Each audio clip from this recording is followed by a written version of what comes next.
এই মুসলমানের ভিত্তিতে, ধর্মের ভিত্তিতে যে একটা দেশ দরকার, এটাকে প্রতিষ্ঠা করতে পেরেছিল। 1948 সালেই তো তারা ধাক্কা খেলো, যখন ভাষার প্রশ্ন আসলো।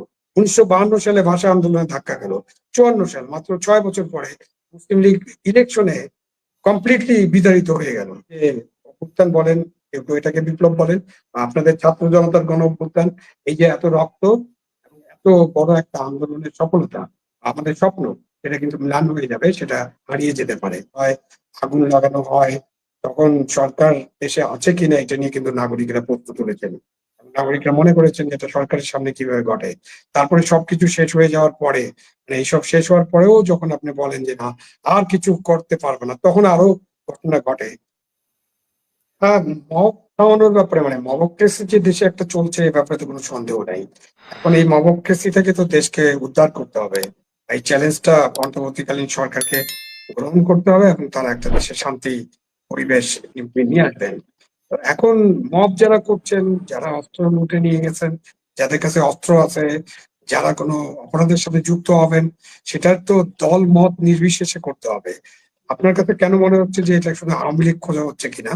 হতে পারে যে এখন পর্যন্ত যারা গ্রেপ্তার হয়েছেন, বিশেষ করে গাজীপুরে, সেখানে তো আওয়ামী লীগের লোকজন বেশি আছে। এবং গাজীপুরের ঘটনা তো আমরা সবাই জানি, গাজীপুরে কি না, হয়েছিল। আমরা কিন্তু এইটা দেখতে পাচ্ছি না যে আমরা শুধু সংখ্যাটা জানতে পারছি। এত সংখ্যা, মানে প্রথম দিন 1308 জন, তারপরে গতকালকে মনে হয় 600 কতজন।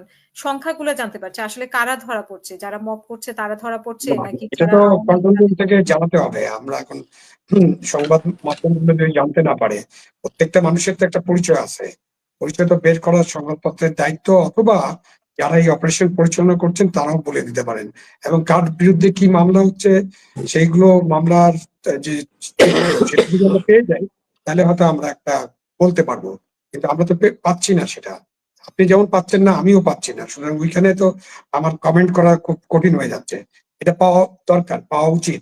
কারণ আপনি এত বড় একটা অপারেশন চালাবেন, সেটা জনগণের কাছে পরিষ্কার থাকতে হবে। আমি তো নানান প্রশ্ন উঠবে। গাজীপুরে কি হয়েছে এটা আমরা সবাই জানি। গাজীপুরে একজনের বাসায় কেন গেলাম আমরা, ওখানে আবার কি রক্ষা করতে গেলাম, তারপরে ওখানে কি হলো, এটা তো আমরা সবাই জানি যে কি ঘটেছে। তো এখন আপনি এটার পুঙ্খানুপুঙ্খ তদন্ত করলেও করতে পারেন, করা উচিত। এবং আপনি এখন একজনের মৃত্যুকে কেন্দ্র করে আপনি কফিন মিছিল করতে পারেন। এটা তো অবশ্যই একটা মৃত্যু, অবশ্যই দুঃখজনক, এবং এটা একটা প্রতিবাদ তো হতেই হবে, কফিন মিছিলও হতে হবে। কিন্তু সেই একজনের মৃত্যুর কারণে, এবং বা আরো অন্যান্য মৃত্যু, সব মিলিয়ে আপনি আমাদের দেশে আমরা কোনো রাজনৈতিক দলকে নিষিদ্ধ করবো কিনা, এটা কিন্তু একটা বড় সিদ্ধান্ত। এবং সেই বড় সিদ্ধান্ত নেওয়ার আগে বিবেচনা করতে হবে যে রাজনৈতিক দলকে নিষিদ্ধ করে কোনো লাভ হয় কিনা। আমাদের দেশে তো হিজবুত তাহির নিষিদ্ধ, জামাতে ইসলাম নিষিদ্ধ ছিল। তা আমরা কি দেখেছি? আপনি তাদের কি কারণে শক্তি কমে গেছে, নাকি তারা আরো ডবল শক্তি নিয়ে ফিরে আসছে? আমাদের দেশে মুসলিম লীগ তো নিষিদ্ধ না, আর মুসলিম লীগকে তো আমরা কোথাও খুঁজে পাই না। তো এইটা জনগণের কাছে ছেড়ে দিতে হবে। জনগণ একটা রাজনৈতিক দলের ব্যাপারে সিদ্ধান্ত নেবে। যে মুসলিম লীগ ভারতের ভাগ করার সময় পাকিস্তান আন্দোলনে এত বড় অবদান, এবং এই পূর্ববঙ্গের মানুষরাই 117টা আসনের মধ্যে মুসলমানদের জন্য যে নির্দিষ্ট আসন ছিল, তার 110টা আসন জিতে তারা মুসলিম লীগের যে এই মুসলমানের ভিত্তিতে, ধর্মের ভিত্তিতে যে একটা দেশ দরকার, এটাকে প্রতিষ্ঠা করতে পেরেছিল। 1948 সালেই তো তারা ধাক্কা খেলো, যখন ভাষার প্রশ্ন আসলো।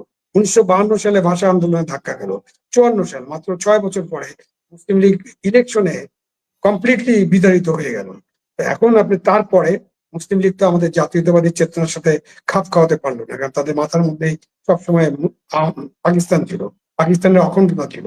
এর মধ্যে যে জাতীয়বাদী শক্তি, এই যে বকুল সাহেবরা মুক্তিযুদ্ধের জন্য রেডি হয়ে গেলেন, বাংলাদেশের মানুষরা যে একটা মুক্তিযুদ্ধের ঝাঁপিয়ে পড়লো, সেখানে তাদের কোনো অবদান ছিল না, সংযোগ ছিল না, যে কারণে দলটা এখন মোটামুটি নিশ্চিহ্ন হয়ে গেছে। এখন আমি যদি এখানে জিজ্ঞাসা করি, আমি জানি না কলিমুল্লাহ সাহেব বলতে পারবে কিনা, আমি তো বলতে পারবো না। এখন বাংলাদেশে মুসলিম লীগ নামে যে দলটা আছে, তার প্রেসিডেন্ট কে, সেক্রেটারি কে, আমরা তো মানে প্রেসিডেন্ট সেক্রেটারি আমি আমি বলতে পারবো। জানি অ্যাডভোকেট মহসিন রশিদ হচ্ছেন বর্তমান প্রেসিডেন্ট। কলিমুল্লাহ ভাই তো এই ইলেকশন টিলেকশন খুব গবেষণা করে, এই জন্য বলতে পারলেন, আমি কিন্তু বলতে পারতাম না। তো আমি যেটা বলার চেষ্টা করছি যে জনগণ যখন কোনো দলকে ছেড়ে দিবে, তখন ওই দল আর থাকবে না।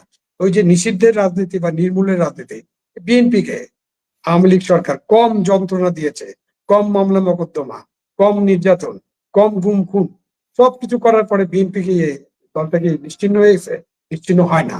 তাহলে এই দলের বিষয়গুলো হলো একদম কমপ্লিটলি একটা রাজনৈতিক বিষয়, দলের কর্মীদের বিষয়, সমর্থকদের বিষয়, এবং ফাইনালি জনগণ দলটাকে পছন্দ করে কিনা, জনগণের প্রিয় দল কিনা।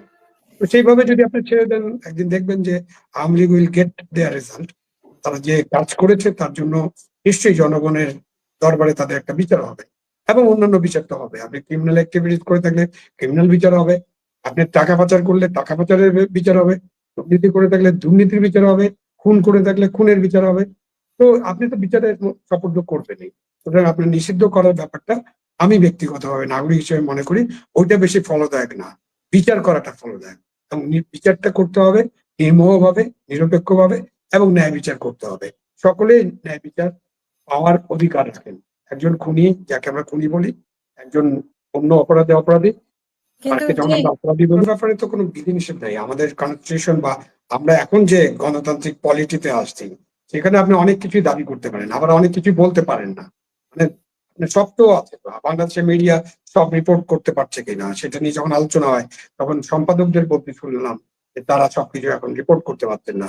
আজকেই তো একজন সম্পাদক বলছেন জোর করে পদত্যাগ পত্র নেওয়া হচ্ছে সাংবাদিকদের, এটা উনি সমর্থন করেন না।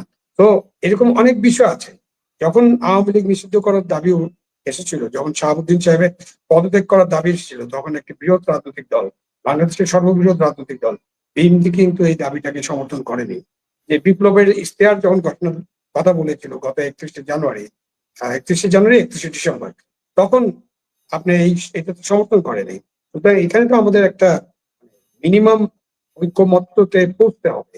না পৌঁছে তো শুধুমাত্র ছাত্রদের দাবিতেই যে আপনি একটা সিদ্ধান্ত নিয়ে ফেলবেন, এটা মনে হয় ঠিক হবে না। আমাদের এখানে রাজনৈতিক ঐক্যমত্যে পৌঁছতে হবে, এবং ওই ঐক্যমত্য ছাড়া কিন্তু আপনি আমাদের যে অভ্যুত্থান বলেন, কেউ কেউ এটাকে বিপ্লব বলেন, বা আপনাদের ছাত্র জনতার গণ অভ্যুত্থান, এই যে এত রক্ত এবং এত বড় একটা আন্দোলনের সফলতা, আমাদের স্বপ্ন, সেটা কিন্তু ম্লান হয়ে যাবে, সেটা হারিয়ে যেতে পারে।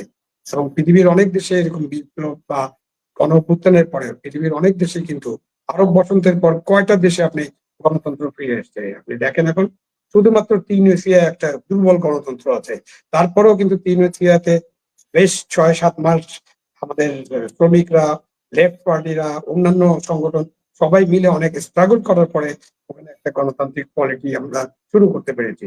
ফ্রেঞ্চ রেভলিউশনের পরে দেখেন 10 বছর কি অবস্থা ছিল। তারপরে সেভিয়ারকে, তিনি একজন সামরিক শাসক, নেপোলিয়ন বোনাপার্ট। আমরা কি সেই রকম পরিস্থিতিতে যেতে চাই কিনা সেটাও চিন্তা করতে হবে। আমি বকুল সাহেবের সাথে পুরোপুরি একমত, এবং আমি নিজেও এটা মনে করি একজন নাগরিক হিসেবে, যে একটা অনির্বাচিত অন্তর্বর্তীকালীন সরকার বা তত্ত্বাবধায়ক সরকারের চেয়ে যে কোনো নির্বাচিত সরকার, সেটা যদি সে সরকার ভালোভাবে দেশ চালাতে চায়, কেন এই নির্বাচনের নামে এসে যদি ফ্যাসিবাদ কায়েম করে তাহলে তার কোনো কথা নেই। কিন্তু সরকার যদি তাদের যে ঘোষণা আছে 31 দফা এবং অন্যান্য কথা যেটা তারা বলছেন, তারা যদি একটা লিবারেল ডেমোক্রেটিক কান্ট্রিতে বাংলাদেশকে রূপান্তর করতে চান এবং তাদের সদিচ্ছা থাকে, আন্তরিকতা থাকে, তাহলে সেই সরকারই হবে বাংলাদেশের জন্য সমাধান সূত্র। এবং বাংলাদেশের যে সমস্ত চ্যালেঞ্জ আছে সেই চ্যালেঞ্জ গুলো ওনারা গ্রহণ করতে পারবেন এবং চ্যালেঞ্জ মোকাবিলা করতে পারবেন, দেশকে সামনের দিকে এগিয়ে নিয়ে যেতে পারবেন। তো আগামী ডিসেম্বরের মধ্যে একটা নির্বাচন আয়োজন করাই হলো অন্তর্বর্তীকালীন সরকারের একটা প্রধান কাজ, 1 নম্বর কাজ হওয়া উচিত। এবং সেই লক্ষ্যে যা কিছু সংস্কার, অল্প কিছু বা যে কয়েকটা সংস্কারের ব্যাপারে আমরা ঐক্যমত্যে পৌঁছতে পারবো, সেগুলো করে নির্বাচনের একটা রোড ম্যাপ ঘোষণা করা খুব জরুরি। না হলে কিন্তু বাংলাদেশের এই অন্যান্য পরিস্থিতি উন্নতি হওয়াটা খুব কঠিন হবে। আইন শৃঙ্খলা পরিস্থিতি বলেন, আপনি দ্রব্যমূল্য বলেন, আমাদের বেকারত্ব বলেন, মুদ্রাস্ফীতি বলেন, সিন্ডিকেট বলেন, এইসব বিষয়ে কিন্তু অনেক বড় উন্নতি করা খুব কঠিন হয়ে যাবে। আপনার কি মনে হয় বিপ্লবের নামে ছাত্ররা একটু বেশি বাড়াবাড়ি করছে, যার জন্য মবক্রেসি হচ্ছে, এবং মবক্রেসিটাকেও সরকার বলেও কন্ট্রোল করতে পারছে না, বা কখনো বলছে না, বা মানে সরকারও একরকম সাপোর্ট আছে, এরকম কি আপনার মনে হয় কিনা? না দেখেন, একটা সরকারের সামনে যখন একেবারে পুরো দেশ জুড়ে বাড়িঘর ভাঙচুর হয়, আগুন লাগানো হয়, তখন সরকার দেশে আছে কিনা এটা নিয়ে কিন্তু নাগরিকরা প্রশ্ন তুলেছেন। নাগরিকরা মনে করেছেন যে এটা সরকারের সামনে কিভাবে ঘটে। তারপরে সবকিছু শেষ হয়ে যাওয়ার পরে, মানে এইসব শেষ হওয়ার পরেও যখন আপনি বলেন যে না আর কিছু করতে পারবে না, তখন আরো ঘটনা ঘটে। সেটা অতীতে সরকারের সময় ঘটেছে এবং এখনো ঘটছে। যেটা যেটার থেকে একটা পরিবর্তন হয়তো জনগণ প্রত্যাশা করেছিল। জনগণের মধ্যে হতাশা দানা বাঁধছে এবং জনগণের স্বপ্নটা ফিকে হয়ে যাচ্ছে। সুতরাং এখানে যারাই সরকারে আছেন, সরকারের বাইরে আছেন, সরকারের ভেতরে আছেন, আপনি যে ছাত্রদের কথা বললেন, ছাত্র সমন্বয়করা তারাও কিন্তু বেশ কিছু স্টেটমেন্ট করেছেন গত ২ দিনে। আগের চেয়ে আগের অ্যাগ্রেশন থেকে অনেকটা সরে আসছেন। মাঝে, মাঝে দেখি অ্যাগ্রেশনটা নাই, মাঝে, মাঝে আবার অ্যাগ্রেশনটা বেড়ে যায়।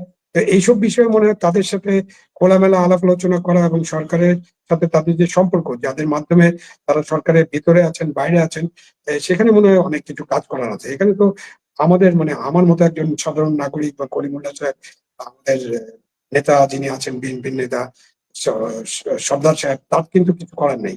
উনি তো আর এদেরকে ডিল করছেন না। এদেরকে যারা ডিল করে, এদেরকে যারা নেতৃত্ব দিচ্ছেন, এদের যারা গুরু অথবা এরা যাদের সাথে কথাবার্তা বলেন, যাদের মাধ্যমে তারা সবকিছু করার চেষ্টা করছেন, তাদেরকে এই বিষয়গুলো অনেক ভালো করে ভাবতে হবে এবং তাদের কাছেই আমরা প্রত্যাশা করবো যে তারা যেন এদের সাথে কথা বলেন এবং এদেরকে মানে বলেন যে কিভাবে দেশটায় একটা শান্তি শৃঙ্খলা ফিরিয়ে আনা যায়। উপদেষ্টা যদি কেউ দল করতে চান বা দলের সাথে থাকেন, তাহলে তো তাদের এখনই বের হয়ে যাওয়া উচিত ১ নম্বর। তাদের উপদেষ্টা হওয়াই উচিত হয়নি ২ নম্বর। তারা যদি মাথায় থাকে যে আমি রাজনীতি করব, তাহলে তো এই উপদেষ্টা পরিষদের যে আমন্ত্রণ, সেই আমন্ত্রণটা তাদের গ্রহণ করা উচিত হয়নি। তো সেটা তো যা হবার হয়ে গেছে। এখন যদি তারা দল করেন, যদি মিনিমাম রিমোট যোগাযোগও থাকে, they should resign immediately। এবং আমাদের দেশের জন্য, দেশের মঙ্গলের জন্য, সবগুলো চ্যালেঞ্জ উত্তরণের জন্য আমাদেরকে একটা ভালো নির্বাচনের আয়োজন করতে হবে এবং এই বছরের ডিসেম্বরের মধ্যে সেই নির্বাচন অনুষ্ঠান হলে আমরা অনেকগুলো সমস্যার সমাধান করতে পারবো। যেটা কলিমুল্লাহ সাহেব বললেন যে আমরা যদি ঝেড়ে এসে কথা বলি, তাহলে আবার কোথায় জনতা আমাদের কল্যাণীতে হাজির হয় কিনা। তো এই যে কথাটা উনি বললেন, এটা বাংলাদেশের পরিস্থিতি যদি এরকম হয়, তো এটা তো ভীতিজনক। তাহলে আমরা কেন টকশোতে এসে কথা বলবো? আপনি লন্ডনের থেকে আরামে কথা বলবেন। আর আমাদেরকে খোঁচায়, খোঁচায় একটা জিনিস জানতে চাইবেন। আমরা সেটার উত্তর দিব, সেটা তো হবে না। সুতরাং আমাদেরও তো সুরক্ষা চাই। এবং সেই সুরক্ষা আমি কলিমুল্লাহ সাহেবকে বলতে চাই যে উনি প্রধান উপদেষ্টার কাছে আমাদের সকলের জন্য মৌন সম্মতি না, আমি আপনাকে পুরোপুরি সমর্থন করলাম। আপনি প্রধান উপদেষ্টার কাছে স্বরাষ্ট্র উপদেষ্টাকে বলেন, বাংলাদেশে যেহেতু একটা গণতন্ত্র চর্চা করতে চাই আমরা, এবং আমি আরেকটু বাড়িয়ে শুধু গণতন্ত্র না, আমরা লিবারেল ডেমোক্রেসি চর্চা করতে চাই। সুতরাং আমরা একটা লিবারেল ডেমোক্রেট বাংলাদেশ চাই, আর অন্য কোনো সংজ্ঞায় সংজ্ঞায়িত করতে চাই না। সেটার জন্য আমাদের একটা সুরক্ষা দরকার। সেই সুরক্ষা যেন তারা আমাদেরকে দেন। কথায় কোথায় ডেমোক্রেসি হবে, কথায় কোথায় মিছিল হবে, কথায় কোথায় কালকে তো একজনের বাসায় মনে হয় রাতের বেলা হামলা করা হয়েছিল, তার গেট ভাঙা হয়েছিল। তিনি ওই তার স্টেটাসে বলেছেন। এগুলো তো ঘটাটা খুব অস্বাভাবিক এবং এগুলো ঘটলে তখন প্রশ্ন উঠবে যে আমরা কি এত রক্তদান, এত আত্মত্যাগ, এটা কি এই ডেমোক্রেসির জন্য, নাকি আমরা আসলে একটা ডেমোক্রেসি চাই, একটা ডেমোক্রেটিক পলিটি চাই, আমরা একটা লিবারেল ডেমোক্রেটিক বাংলাদেশ চাই। এবং সেখানেই তত্ত্বাবধায়ক সরকারের প্রধান এবং তত্ত্বাবধায়ক সরকার মানে অন্তর্বর্তীকালীন সরকারকে সিদ্ধান্ত দিতে হবে এবং সিদ্ধান্ত নিতে হবে এবং সেভাবেই তারা কাজ করবেন। এবং একটা নির্বাচন অনিবার্য, সেই নির্বাচনের একটা রোড ম্যাপ ঘোষণা করা উচিত ইমিডিয়েটলি।